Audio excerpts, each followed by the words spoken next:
నీవే నా మంచి కాపరివి, నీవే నా మంచి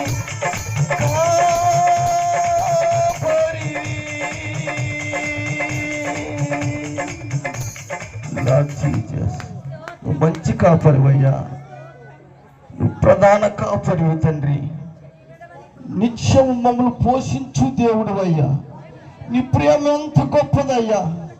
ఎలలేని ప్రేమతో నన్ను నడిపించగలిగిన దేవుడవు నీవు తండ్రి. నాయన నీ సన్నిధిలో ప్రభునైనా నీ బిడ్డలు ఏమై ఉన్నారో నీకు తెలుసయ్యా.